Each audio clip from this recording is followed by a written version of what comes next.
Bonsoir, 22h dans nos studios et sur l'ensemble du réseau synchronisé de Sen Radio.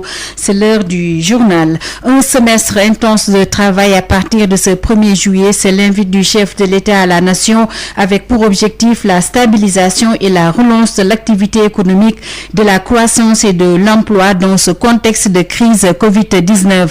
Gorgui Ciss, professeur titulaire des universités, est nommé président du conseil d'administration de la Société d'aménagement foncier et de rénovation urbaine. Vous aurez la synthèse du communiqué du Conseil des ministres dès l'entame de cette édition. Covid-19 et ses impacts négatifs sur le secteur touristique et hôtelier notamment.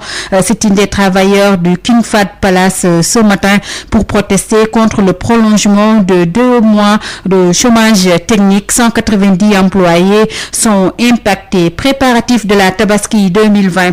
À quelques semaines de la fête de l'Eid el-Kébir, les points de vente sont partout visibles à la SICAP Baobab.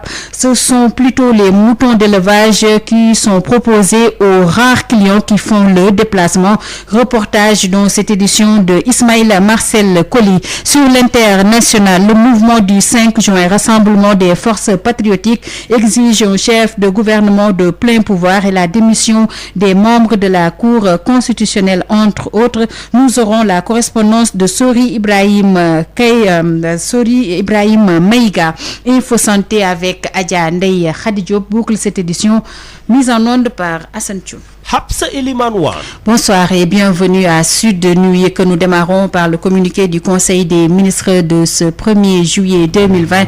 Le chef de l'État a donc, à l'entame de sa communication, présenté les condoléances les plus attristées de la nation à la Oumma islamique suite au rappel de Serigne Pape Malick Sy, porte-parole du Khalife général des Tidianes, de Cheikh Ahmed Tidiane Seck, Khalife général de Thiénaba, et de la fille aînée de El Hadji Ibrahim Niass, Sokhna Fatoumata Zahra Niass, parlant également de la crise liée à la Covid-19 à travers l'exécution du Fonds Force Covid-19 doté de 1000 milliards de francs CFA. Le président a, au titre du renforcement de la vigilance dans la lutte anti-Covid-19, invité le gouvernement à consolider dans la solidarité les capacités de riposte et de résilience du système public de santé.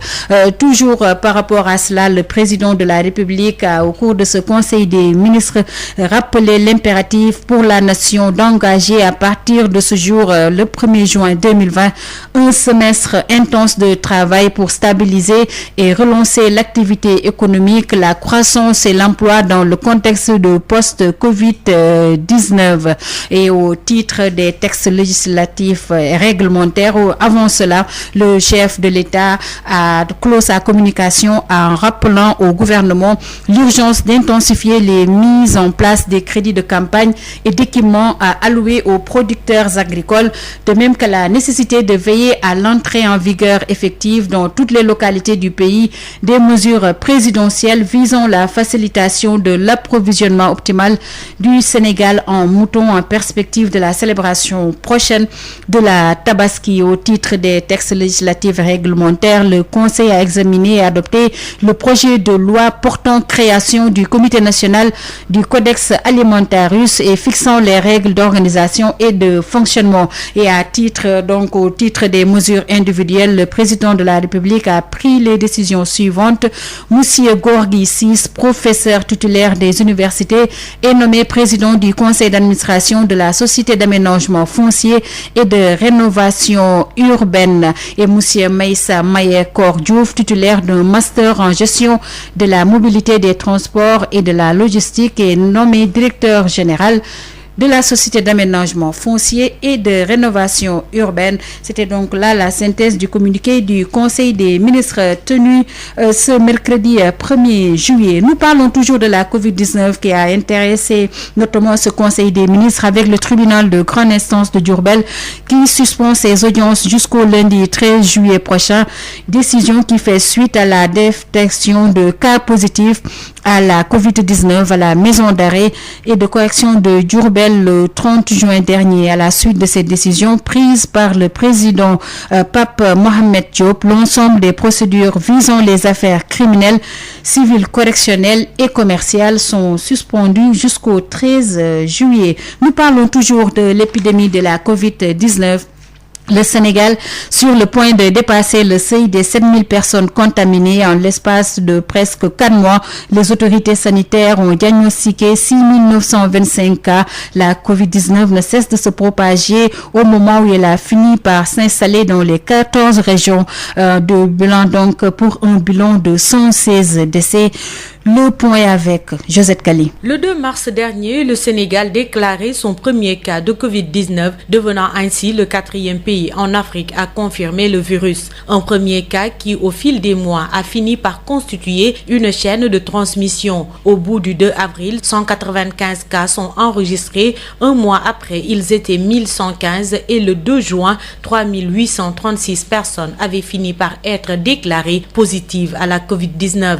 Une courbe bien ascendante puisque le coronavirus est devenu quasiment présent dans toutes les régions du pays avec les cas de décès qui se sont multipliés, 116 au total, et rien qu'en l'espace du 1er juin au 1er juillet, 74 personnes en sont mortes et surtout la frange du 3e âge. Et d'ailleurs, face à cette situation, l'État du Sénégal avait pris plusieurs décisions pour endiguer sa propagation. Le 14 mars, les écoles sont fermées, les manifestations publiques interdites. Quelques jours après, le président de la République, Macky Sall, décrète l'état d'urgence assorti d'un couvre-feu, mesure qui sera prolongée à 2 reprises. À cela s'est ajouté des restrictions dans le transport interurbain et aussi la fermeture du ciel sénégalais pour éviter le développement du virus, mais surtout des cas communautaires à ce jour au nombre de 816. Toutefois, à la veille du 4e mois de la découverte du Covid-19 au Sénégal, on compte 6925 personnes atteintes de la Covid-19,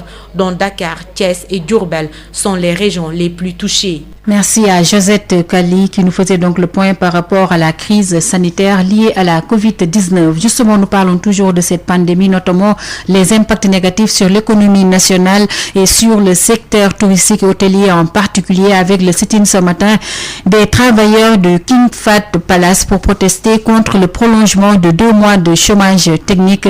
Ils sont plus de 190 travailleurs qui sont donc impactés. Voici la secrétaire générale des délégués des travailleurs. Elle se nomme Véronique Ndour et elle est avec Birame Ndiaye. Donc, c'est dû à une prolongation du chômage technique encore de 2 mois pour les 192 travailleurs. Ce qu'on n'a pas compris, la direction du King Fahd a décidé hier d'envoyer une note d'information, d'afficher une note d'information plutôt et de faire des SMS aux travailleurs en leur disant que le chômage technique sera prolongé de 2 mois avec un paiement de 50% du salaire. Et donc, ils ont pris cette décision de façon unilatérale, sans pourtant discuter avec les délégués du personnel. Des choses qu'on ne peut pas accepter, d'autant plus que le King Fahd n'a jamais fermé. Depuis le début de la pandémie, ils ont fonctionné, ils ont eu des clients et tout. Donc, il y avait un groupe qui travaillait là-bas. Donc, il y avait des travailleurs qu'ils ont décidé, c'est une liste qu'ils ont décidé, qu'ils ont choisi qu'ils travaillent, plus des apprentis et quelques journaliers, en laissant des travailleurs avec des contractuels, des CDI, avec beaucoup d'expérience. Donc nous, on leur a dit, pendant 3 mois, ces gens-là ont travaillé. Ils ont bénéficié d'un salaire de 100%. Nous, c'est l'ordonnance du chef de l'État qui nous a sauvés, avec 70% de salaire. On leur a dit maintenant, puisque ces gens-là ont travaillé pendant 3 mois, vous leur laissez se reposer et les gens qui étaient dehors vont venir travailler, comme ça, eux, au moins, ils vont bénéficier des 100% de salaire. C'est une question d'équité et de dignité. Je pense que tous les travailleurs, ils sont à égale dignité. Donc, vous ne pouvez pas privilégier un petit groupe à avoir un salaire 100% pendant toute la pandémie. Ça va faire maintenant 6 mois, alors que d'autres sont dehors. Ça va faire maintenant 5 mois. C'est des choses qu'on n'a pas acceptées. Et nous avons fait notre cri du cœur. On a fait un sitting devant l'hôtel King Fahd.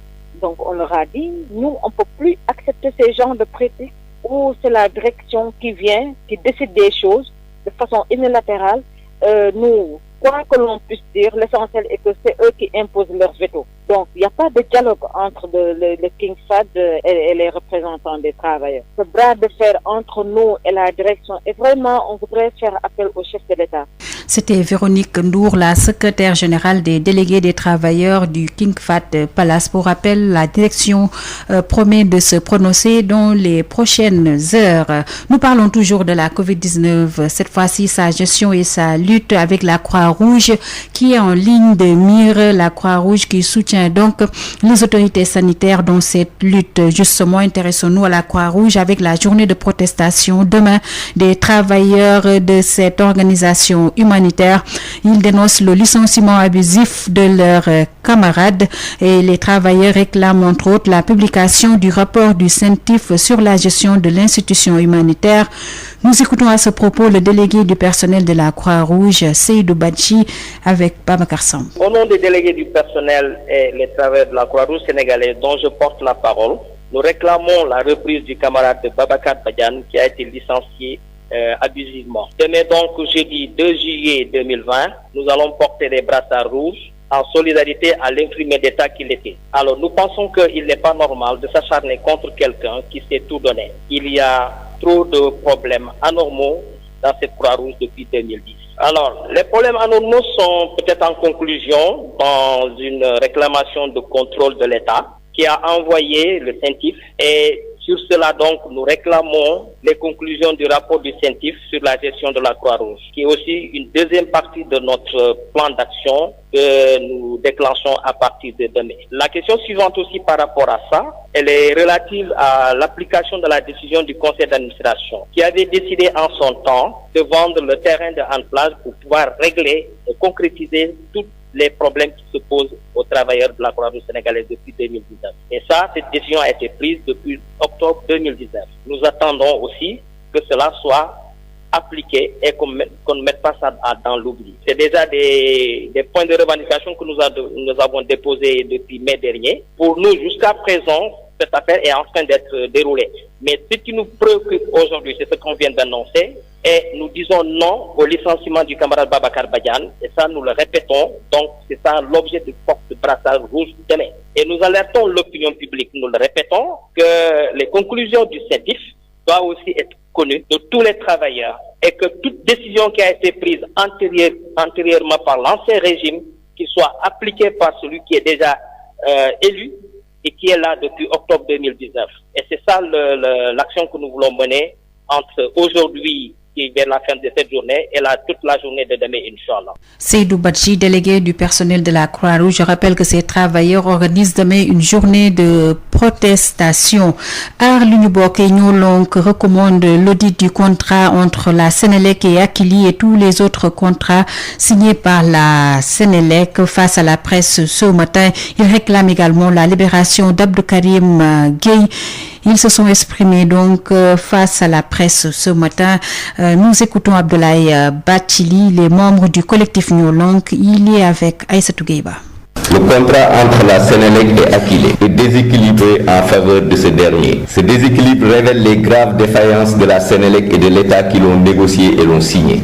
Au-delà de ce cas particulier, ce dossier nous interpelle sur tous les autres contrats signés par la Sénélec qui sont, en définitive, en défaveur des citoyens consommateurs. Dans le plan Yessal, établi en 2016, par le cabinet Performance. Il existait déjà une recommandation qui préconisait à la Sénélec d'avoir recours à la solution Akilee pour réduire ses pertes techniques. Au vu de ce qui précède, nous de Aar Li Ñu Bokk et Ñoo Lank recommandons les actions suivantes. Informer les citoyens sur l'état d'avancement de la mise en œuvre du plan Yessal et évaluer sa performance. Revoir la composition du conseil d'administration de la Sénélec en y intégrant des représentants du personnel et des consommateurs.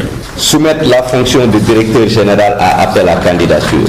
Actionner les corps de contrôle pour auditer la Sénélec et faire la lumière notamment sur tous les contrats signés. Privilégier l'expertise nationale dans le choix des prestataires tout en veillant au respect des règles de gestion, de transparence, d'éthique dans l'attribution des marchés. Dans cette optique, revoir tous les contrats de la société afin de les renégocier tout en veillant aux intérêts des citoyens, à savoir fournir de l'énergie de qualité à tous dans des conditions abordables et compétitives. Renégocier le contrat et augmenter les parts de l'État dans Akilee. Dans une autre rubrique, s'agissant du sort de notre camarade Abdou Karim Gueye, Aar Li Ñu Bokk Ñoo Lank manifeste leur profonde indignation face au traitement que lui inflige l'État du Sénégal. Il convient de le libérer. Nous tiendrons le président Macky Sall pour responsable de tout ce qui arrivera à notre frère et camarade Xrum Xax. Sud FM. Le chef du service départemental de Bambey a procédé à des prélèvements sur le chien qui a mordu 3 personnes dans la commune de Bambey. Bassirou Ba soutient que son service est fin prêt pour un abattage massif des chiens errants. Nous l'écouterons certainement avant la fin de cette édition. Il est avec Adama Ndiaye. Démantèlement d'un réseau de proxénétisme à Saly, une zone à fort taux de banditisme et de prostitution. C'est un coup de filet du nouveau commissaire de police de la Petite Côte, Babacar Sow. Démantèlement d'un réseau de proxénétisme et de trafic de personnes à Saly. Il s'agit d'une bande de femmes d'origine nigériane dont une partie vivait dans un appartement à Saly Station et l'autre à Saly Niakhniakhal. 13 femmes au total ont été arrêtées et la perquisition faite chez l'entretenant Adam Lawal, le cerveau de l'affaire, a permis de mettre la main sur un grand nombre de cartes nationales d'identité, de passeports, de machines photocopieuses, de téléphones portables, des reçus de transfert d'argent, d'ordinateurs portables, de préservatifs et une forte somme d'argent dans la scie. Selon nos sources, le cerveau de l'affaire, après avoir introduit les dames nigérianes au Sénégal, leur a retiré le passeport, les astreignant au remboursement du transport en les exploitant par voie de prostitution. Saly, une plaque tournante du grand banditisme. Une bande de 8 cambrioleurs a été récemment arrêtée à Saly Mbambara, dont 2 filles de 21 et 22 ans, avec dans le butin 22 téléphones portables et une forte somme d'argent évaluée à 7 millions CFA. Une Suissesse s'est fait aussi récemment voler 5 millions par des malfaiteurs sénégalais. La police de Saly Portudal a récemment mis hors d'état de nuire 2 gangs qui s'attaquaient à des étrangers. Ajoutez à cela ce gros coup de filet de la police qui vient de démanteler cette bande de proxénètes et de trafiquants de personnes d'origine nigériane. Babacar Sow depuis Mbour pour Sud FM.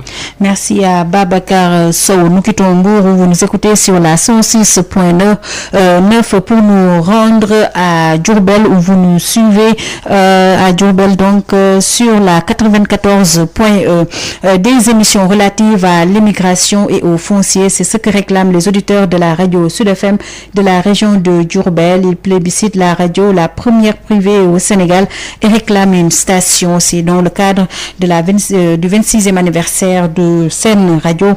Voici le micro-trottoir réalisé par Adama Ndiaye. Une radio qui m'a satisfait moi dans la seule mesure où je parle de la qualité de ses émissions, surtout le directeur Omar Gueye. Je ne le rate jamais.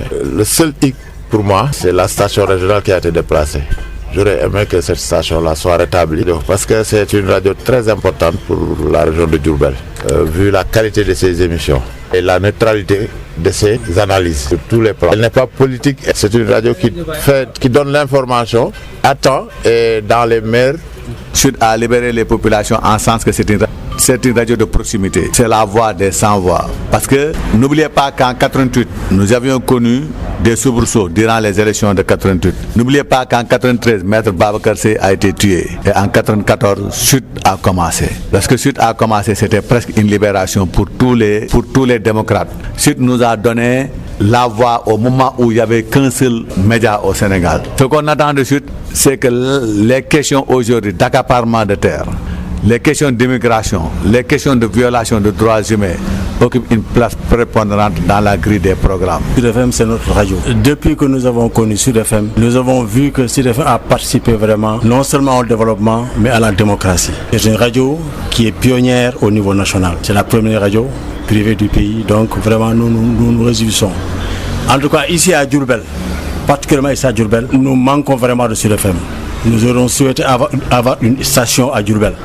Parce que quand même, nous avons vu la différence. Au moment où Sud FM était là, avec station, nous avons senti un développement plus grand vraiment de cette commune. Mais depuis que le Sud est parti, nous avons senti vraiment qu'on est resté orphelin vraiment. C'était donc le micro-trottoir réalisé à Diourbel par notre correspondant Adama Ndiaye dans le cadre du 26e anniversaire de Sen Radio, 1er juillet 1994. 1er juillet 2020. À moins d'un mois de la Tabaski, les points de vente de moutons sont de plus en visibles dans certains quartiers de Dakar. C'est le cas à la Sicap Baobab, mais les moutons trouvés sur place sont ceux de l'élevage et le prix varie entre 100 et 800 000 francs CFA. Pour l'heure, la clientèle se fait rare. Autre point marquant, ces points de vente manquent d'eau et d'électricité. Ismaël Marcel Kouli. À moins d'un mois de la Tabaski, à la Sicap Baobab, plus précisément en face de l'école Pape Massaer, les points de vente des moutons de Tabaski sont de plus en plus visibles. Pour l'heure, la clientèle n'est pas encore au rendez-vous, témoignent Fallou Diop et Eladj Maïssa Diong. Les gens viennent qui demandent une part, après on dit qu'ils vont repasser. Mais jusqu'à maintenant, on n'a pas vu personne. Les clients viennent petit à petit pour demander les prix, l'ordre des prix uniquement. Mais pour l'achat, on a vendu que quelques moutons. Mais je pense que dans 2 semaines, on va vendre beaucoup de moutons. Sur ces différents points de vente, l'électricité et l'eau font défaut. Les difficultés, il y a le manque de courant et d'eau. Oui, et la sécurité, c'est bon quoi. Nous, on a pour l'instant 2 difficultés, l'eau et l'électricité. Il n'y a que les 2 en ce moment-là. D'ordre de ça, tout est RAS. Les difficultés, il y a le manque de courant et d'eau. Les vendeurs trouvés à Baobab invitent les clients à s'approvisionner en moutons le plus tôt possible pour éviter les désagréments. L'essentiel que les acheteurs achètent tous le mouton, c'est mieux pour eux. Plutôt d'attendre la dernière minute, parce que si tu attends la dernière minute, tu vas dire oui, les prix vont baisser et tu viens au marché des moutons et tu ne vas plus avoir de moutons. Merci à Ismaël Marcel Kouli pour son reportage sur les préparatifs de la Tabaski 2020. Je vous le disais tout à l'heure, le chef du service départemental de Bambey a procédé à des prélèvements sur le chien qui a mordu 3 personnes dans la commune de Bambey. Bassirouba soutient que son service est fin prêt pour un abattage massif des chiens errants. Il est avec Adama Diaye. Nous avons constaté que le chien a été abattu par la population. Voilà, on est rendu là où le chien a été jeté pour l'amener au service d'élevage afin de faire un prélèvement. Voilà, donc sa tête a été coupée et elle a été amenée au labo de Dakar pour des prélèvements. Voilà, parce que ce sont ces prélèvements-là qui peuvent confirmer est-ce que le chien est malade ou pas. Donc on a suspecté la rage parce que d'habitude ce sont des chiens arrangés. Lançons à la population qu'à chaque fois qu'un chien ou bien n'importe quel animal attaque des personnes, il faudrait que le service d'élevage soit informé coûte que coûte. À Bambey, il y a beaucoup de chiens errants et il faudrait qu'on fasse une campagne d'abattage massif contre ces chiens errants-là. Et là, ça demande des moyens parce que nous seuls, nous ne pouvons pas faire ça. Il faudrait que la mairie aussi nous appuie sur ce sens-là. Et vraiment, nous comptons sur la mairie pour faire cette campagne d'abattage massif. Mais aussi, bon, pour la population, quand un quartier ou bien un coin, vous voyez qu'il y a un chien errant là-bas qui est en train d'attaquer des enfants ou bien n'importe quelle personne, il faudrait donc nous informer à temps, comme ça on va se dépêcher sur place pour essayer de le mettre en quarantaine et de l'isoler. Voilà. Sud International. Au Mali, le mouvement du 5 juin, Rassemblement des forces patriotiques, fait des concessions pour une sortie de crise, mais pose ses conditions en lieu et place de la démission du président de la République. Les acteurs de cette organisation anti-pouvoir IBK réclament entre autres un chef de gouvernement de plein pouvoir. Ils exigent également la démission de tous les membres de la Cour constitutionnelle et une nouvelle Assemblée nationale. Sori Ibrahim Meiga. Nouveau rebondissement dans le climat social au Mali. Le mouvement du 5 juin, Rassemblement des forces patriotiques, dépose des solutions sur la table des négociations. En effet, depuis la grande manifestation du 19 juin, ce regroupement politico-religieux contestataire de la gestion du pouvoir d'Ibrahim Boubacar Keïta, après plusieurs consultations avec l'autorité morale du mouvement, l'imam Mahmoud Diko, propose enfin des pistes de sortie de crise et répond ainsi à la grande question que se posaient beaucoup de Maliens, c'est-à-dire quelle est l'offre du M5 RFP. Désormais, on a la réponse à la question, car les acteurs du regroupement ont, dans une déclaration commune lue par Tchogel Kokala Meiga, président du Front pour la sauvegarde de la démocratie, devant une foule impatiente, répondu à cette inquiétude. Ainsi, les principaux éléments déposés sur la table sont, entre autres, le retrait au maire du président de la République des services exécutifs de l'État, la nomination d'un premier ministre sur proposition du M5 RFP et qui ne peut être démis par le président de la République. Ce premier ministre de plein pouvoir peut donc nommer aux hautes fonctions nationales comme la justice, la sécurité, l'administration. Il nommera aussi les membres du gouvernement. Sur le plan institutionnel, l'organisation qui exige le départ du chef de l'État malien propose la dissolution de l'Assemblée nationale qui sera remplacée par un organe législatif de transition, le renouvellement intégral des 9 membres de la Cour constitutionnelle, l'adoption d'une feuille de route de refondation de l'État, tout en préservant son caractère démocratique. Un accord politique accompagnera toutes ces recommandations et une charte de transition formalisera les termes convenus dans l'accord politique. Par contre, le M5 entend continuer ses manifestations jusqu'à satisfaction totale de ses doléances. C'est pourquoi il a donné un délai de quelques jours qui s'étend jusqu'au 10 juillet au président de la République pour l'aboutissement de ses propositions. Si celle-ci ne connaît pas une issue favorable, les contestataires promettent de faire démissionner Ibrahim Boubacar Keïta par les moyens de la désobéissance civile. Pour commenter ces revendications, certains pensent que le mouvement du 5 juin a proposé pour ne pas proposer. Sori Ibrahim Meiga, Bamako, pour Sud FM.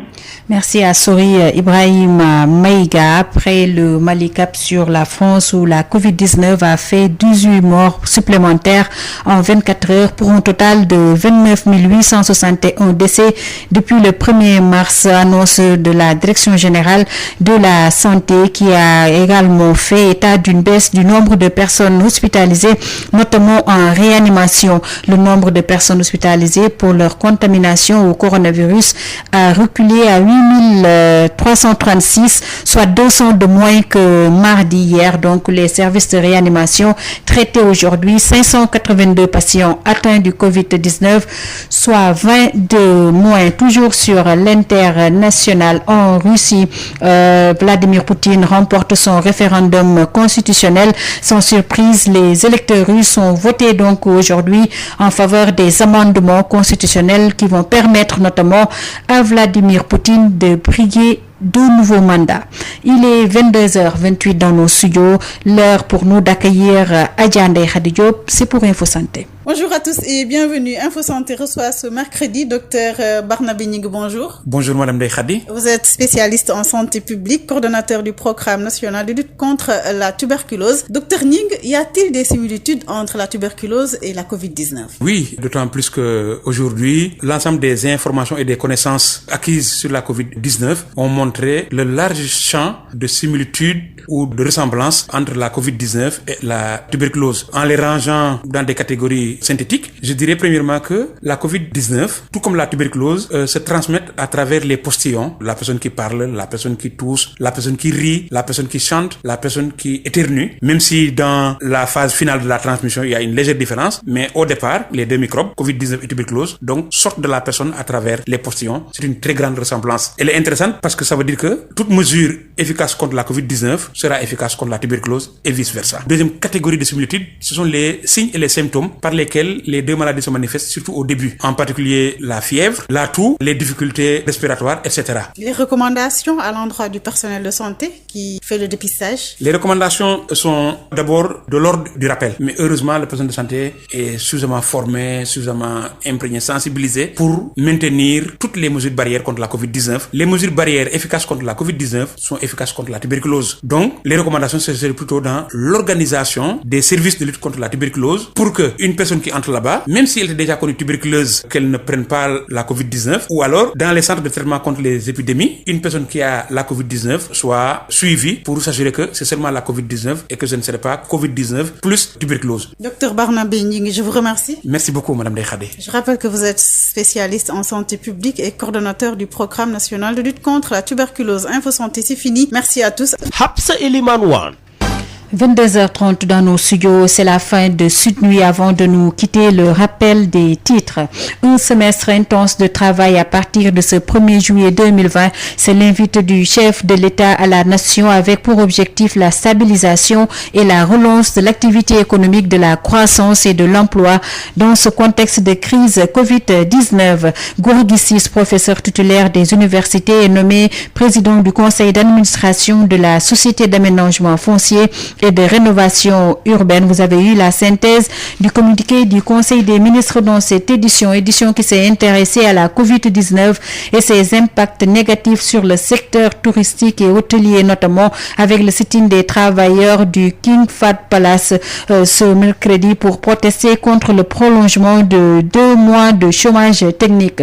190 employés sont impactés. La secrétaire générale des délégués des travailleurs, Véronique Ndour, a réagi dans cette édition. Journal qui s'est également intéressé aux préparatifs de la Tabaski 2020. À quelques semaines de la fête de l'Eid el-Kébir, les points de vente sont partout visibles. C'est le cas à la Sicap Baobab où ce sont les moutons d'élevage qui sont proposés aux rares clients qui font le déplacement. C'était le reportage du jour signé Ismaël Marcel Colli. Sur l'international au Mali, le mouvement du 5 juin, Rassemblement des forces patriotiques, exige un chef de gouvernement de plein pouvoir et la démission des membres de la Cour constitutionnelle, entre autres. Nous avons eu droit à la correspondance de Sori Ibrahima Meiga. Info Santé de Adja Ndeye Khady Diop a bouclé cette édition mise en onde par Hassan Thioune. Merci à lui. Merci également à vous, auditrices et auditeurs de Sen Radio, qui soufflez Sen Radio qui souffle sur sa 26e bougie. Joyeux anniversaire encore à toutes et à tous. À 23h, tout de suite, vous avez droit à la rediffusion de votre émission Objection qu'on vous propose tous les dimanches. Très bonne suite de programme.